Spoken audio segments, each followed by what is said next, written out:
ಅಯೋಧ್ಯೆ ಶ್ರೀರಾಮ ಜನ್ಮಭೂಮಿಯಲ್ಲಿ ಶ್ರೀರಾಮಲಲ್ಲಾ ಪ್ರಾಣ ಪ್ರತಿಷ್ಠಾಪನೆಗೆ ಕ್ಷಣಗಣನೆ ಆರಂಭ ಆಗಿದೆ. ಬೇರೆ ಬೇರೆ ರಾಜ್ಯಗಳಿಂದ ಭಕ್ತರು ಬರ್ತಾ ಇದ್ದಾರೆ. ವಿಶೇಷವಾಗಿ ಅಯೋಧ್ಯೆಗೆ ಕಾಮಧೇನು ಹಸುವನ್ನು ಕರೆದುಕೊಂಡು ಬರಲಾಗಿದೆ. ಇದಕ್ಕೆ ಕಾಮಧೇನು ಅನ್ನುವಂಥ ನಿಟ್ಟಿನಲ್ಲಿ ಯಾಕೆ ಕರೀತಾರೆ ಅಂತಂದರೆ, ಇದು ಕರು ಹಾಕದೆ ಹಾಲನ್ನು ಕೊಡ್ತಾ ಇದೆ. ಇದಕ್ಕೆ 4 ವರ್ಷ ವಯಸ್ಸಿದಕ್ಕೆ 2 ವರ್ಷದಿಂದ ಹಾಲನ್ನು ನಿರಂತರವಾಗಿ ಕೊಡ್ತಾ ಇದೆ. ಇದು ಕರು ಹಾಕಿಲ್ಲ ಅನ್ನುವಂತಹದ್ದು ವಿಶೇಷ. ಮತ್ತೆ ಈ ಕರು ಹಾಕದೆ ಹಾಲು ಕೊಡ್ತಾ ಇರೋದಕ್ಕೆ ಇದನ್ನ ಕಾಮಧೇನು ಅಂತ ಕರೀತಾರೆ. ಈ ಹಸುವಿನ ಕಾಮಧೇನುವಿನ ಮಾಲೀಕರನ್ನ ನಾನು ಮಾತಾಡಿಸ್ತಾ ಹೋಗ್ತೀನಿ. भैया आप कहाँ से हैं? हमारा घर पड़ता है हुला छपरा, थाना गोरियाकोटी, जिला सिवान, बिहार।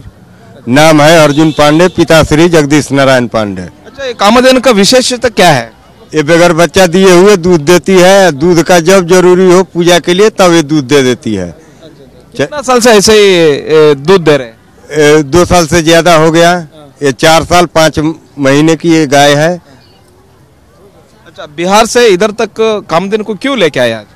रामलला के काज में।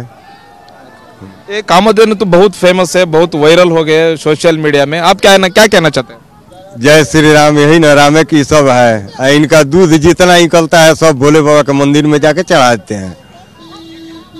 ಇವರು ಹೇಳ್ತಿದ್ದಾರೆ, ಈ ಕಾಮಧೇನು ಹಸು ಏನು ಹಾಲು ಕೊಡುತ್ತೆ, ಆ ಹಾಲನ್ನು ಸಂಪೂರ್ಣವಾಗಿ ಭೋಲೆನಾಥನ ಸೇವೆಗೆ ಮುಡುಪಾಗಿಟ್ಟಿರ್ತಕ್ಕಂಥದ್ದು. ಈ ಕಾಮಧೇನುವಿನ ವಿಶೇಷತೆಯನ್ನು ನೋಡ್ಬೋದು. ಬಿಹಾರದಿಂದ ಕರೆದುಕೊಂಡು ಬರಲಾಗಿದೆ. ರಾಮಲಲ್ಲಾ ಪ್ರಾಣ ಪ್ರತಿಷ್ಠಾಪನೆ ಸಂದರ್ಭದಲ್ಲಿ ಕೂಡ ಈ ಕಾಮಧೇನು ರಾಮ ಭಕ್ತರ ಆಕರ್ಷಣೀಯವಾಗಿದೆ.